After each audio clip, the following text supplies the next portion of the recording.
की बात कर रहा है, जब वो अपने अधिकारों की बात कर रहा है, तो उसे एक समाज का तबका कुचलने का भरसक प्रयास कर रहा है। इसलिए ये दलित आंदोलन है और इस दलित आंदोलन को आगे वाले समय में रोकना बहुत मुश्किल है। ये दलित आंदोलन सिर्फ आंधी नहीं है, सिर्फ तूफान नहीं है, ये दलित आंदोलन एक जलजला है। और इस जलजले में 2500 वर्ष के, 3000 वर्ष के वो सारे शोषण, वो सारे अत्याचार स्वाह हो जाएंगे जिनके बनिस्बत समाज का एक तबका उच्च होने का दावा करता है और दूसरे तबके को निम्नतम करने का दावा करता है। अभी शंकर लाल जी मेरे साथी कह रहे थे कि 60 वर्ष से आरक्षण चल रहा है।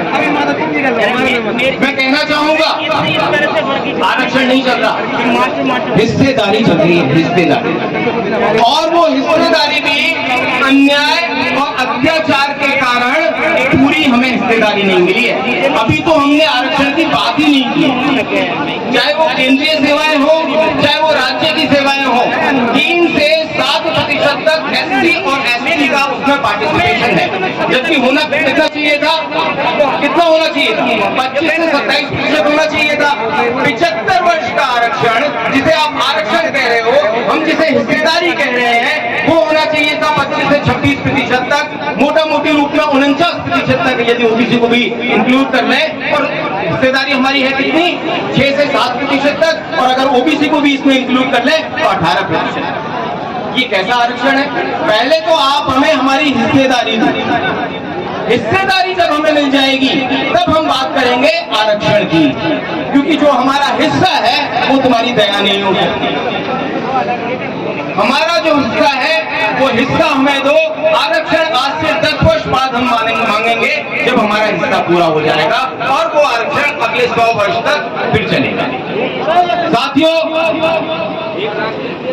भारत में बाबा साहब अम्बेडकर ने बात की रिकंस्ट्रक्शन ऑफ इंडियन सोसाइटी।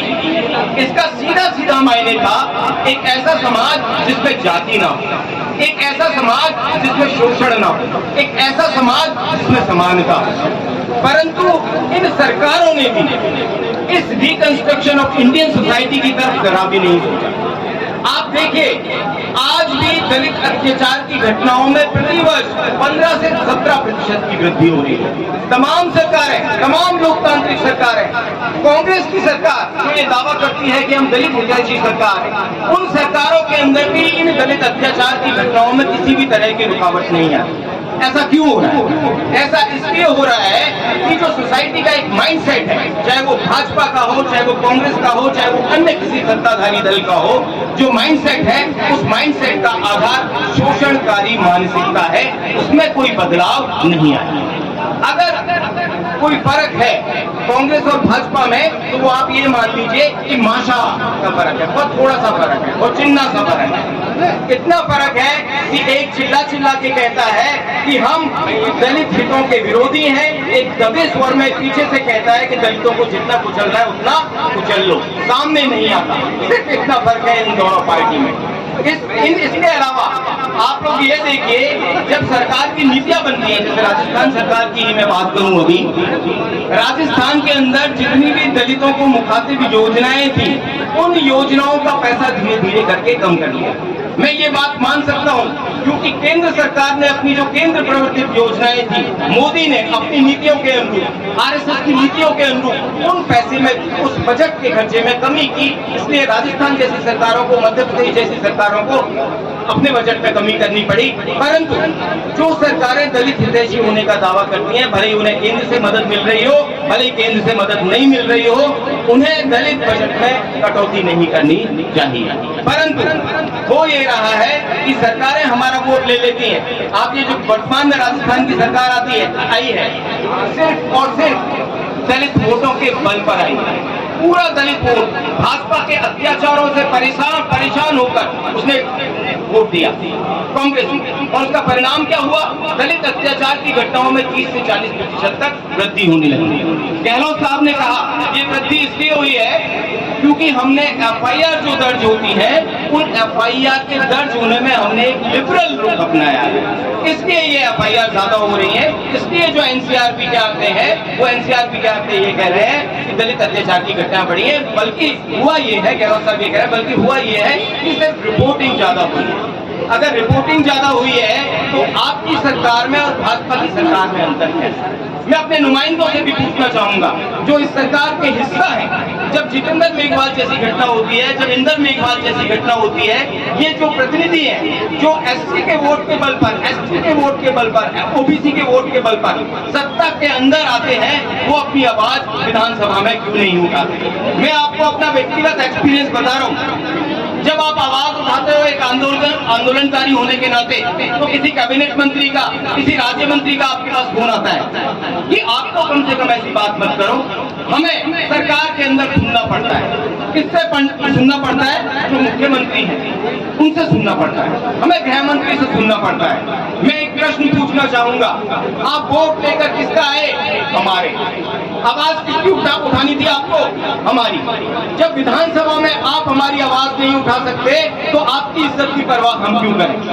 हमें आपकी इज्जत की बिल्कुल परवाह नहीं करनी है। हमें इसलिए नहीं करनी कि जब आप दलित आवाज विधानसभा के अंदर नहीं उठा सकते, मीडिया के अंदर नहीं उठा सकते, तो आप हमारे फिर दलित प्रतिनिधि भी नहीं है। बाबा साहब अम्बेडकर ने ये जो प्रावधान किया था, ये प्रावधान सिर्फ और सिर्फ इसलिए किया था कि आप दलित हितों की पैरोकारी करोगे, उनकी मुखालफत नहीं करोगे, उन्हें दबाओगे नहीं। पर हो क्या रहा है? आज जो हमारे कैबिनेट मंत्री है, हमारे राज्य मंत्री है, वो बड़े पुरजोर तरीके से ऐसी आवाजों को दबाने का प्रयास करते हैं, और जो लोग आवाज उठाते हैं उन्हें हतोत्साहित करने का प्रयास करते हैं। ऐसा जनप्रतिनिधि हमारा जनप्रतिनिधि नहीं हो सकता जो दलित आवाज नहीं उठाएगा, और ऐसे लोगों को हमें हतोत्साहित करने की जरूरत है हर जगह पर। मैं अपनी अंतिम बात कहूंगा,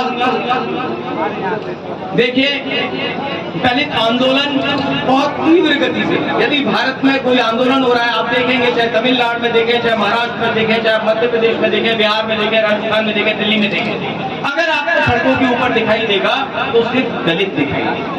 इसलिए दिखाई देगा क्योंकि उसके अंदर स्वतंत्रता के 75 वर्ष के बाद, बाबा साहब के बनाए हुए संविधान के बाद एक चिंगारी आई है, और वो चिंगारी आई है कि हम मानव होने के नाते अपने हक और अपने अधिकारों के प्रति जागरूक हैं, और हम ये सम्मान की लड़ाई, हम ये मानवीय गरिमा की लड़ाई तब तक जारी रखेंगे जब तक कि हमारा ड्यू रेस्पेक्ट हमें नहीं मिल जाता है। इसलिए सिर्फ और सिर्फ दलित नजर आता है। साथियों, ये जो दलित समाज है, इस दलित समाज को किसी भी तरीके से खुद को कमतर समझने की जरूरत नहीं है। किस लिए कमतर समझने की जरूरत नहीं है? चाहे आप ये सड़कें देखें, चाहे आप ये कटे हुए पहाड़ देखें, चाहे समुद्र के अंदर 10-10, 20-20 किलोमीटर दबी हुई लाइन देखें, चाहे आप कोयले की खदान देखें, चाहे आप 50-50 मंजिल ऊंची इमारतें देखें, बहुमंजिला इमारतें देखें, ये सब किसके खून पसीने से बनी है? ये सिर्फ और सिर्फ दलित के खून पसीने से बनी है। इसलिए दलित को हमेशा ये सोचना चाहिए कि उसका जब पसीना गिरा है, उसका जब खून गिरा है, तब उसे एक कौड़ी मिली है, एक कौड़ी। इसलिए यदि सबसे ज्यादा इज्जत की, सबसे ज्यादा गरिमा की यदि कोई जिंदगी है तो उस दलित की है, उस मजदूर की है, उस कामगार की है। इसलिए उसे, उस मजदूर को, उस कामगार को किसी भी मायने में खुद को कमतर समझने की जरूरत नहीं है। कमतर उन्हें समझना चाहिए खुद को जो हजारों साल तक खाट के ऊपर बैठे रहे, जिन्होंने पसीने की एक बूंद नहीं गिराई, जिन्होंने अनाज की एक बाली नहीं उगाई। अगर शर्मिंदगी होनी चाहिए तो उन कौमों को होनी चाहिए, हमारी कौम को शर्मिंदगी इसलिए नहीं होनी चाहिए क्योंकि जहां हमारा खून गिरा, जहां हमारा पसीना गिरा, वहां हमने एक कौड़ी प्राप्त की जो कि हमारी मेहनत का बहुत कम हिस्सा था। आप लोगों ने मुझे सुना, आपकी टीम ने मुझे बोलने का मौका दिया, उसका बहुत बहुत आभार। और संचालक महोदय ने अभी एक निवेदन किया था, आदेश दिया था, साथी बैठे रहे या जाए नहीं। मेरा 5:30 बजे भरतपुर में बाल पाठशाला का कार्यक्रम है। कई बार ऐसी जरूरतें होती है कि जाना पड़ता है। मैं आप लोगों से विदाई चाहूंगा, आयोजकों को बहुत बहुत धन्यवाद देना चाहूंगा। जहां भी हमारी जरूरत हो, भरत जी मेरे मित्र हैं, आंदोलन के संघर्ष के पिछले 15 वर्ष से साथी रहे हैं। उनकी ओजस्विता, उनका भाषण, उनका संघर्ष देखते ही बनता है, चाहे आप सोशल मीडिया में उनको सुने, अखबार में उनको पढ़ें या आप उनको प्रत्यक्ष पढ़ें सुने। वो एक बहुत ही तो कहना चाहिए मार्क्सिज्म के, मार्क्सवादी लेफ्ट आइडियोलॉजी के कह लें, लिबरल लेफ्ट आइडियोलॉजी के कह लें, बहुत बड़े एक पैरोकार है। हम लोग आप लोगों के साथ हैं, भरत जी में या जैसे भी जो साथी आप लोगों ने बुलाए हैं। जब भी आपको जैसी भी जरूरत हो, हम लोग आपके साथ कंधे से कंधा मिलाकर इस आंदोलन में हर तरह से खड़े हुए हैं। जैसी भी आपको जरूरत हो, आर्थिक जरूरत हो, आपको हमारे साथ मूवमेंट करने की जरूरत हो, हम लोगों को आपकी बात उठाने की जरूरत हो, आपको कोई लिटरेचर प्रोवाइड कराने की जरूरत हो, हम लोग साथ हैं। बहुत बहुत आभार, धन्यवाद।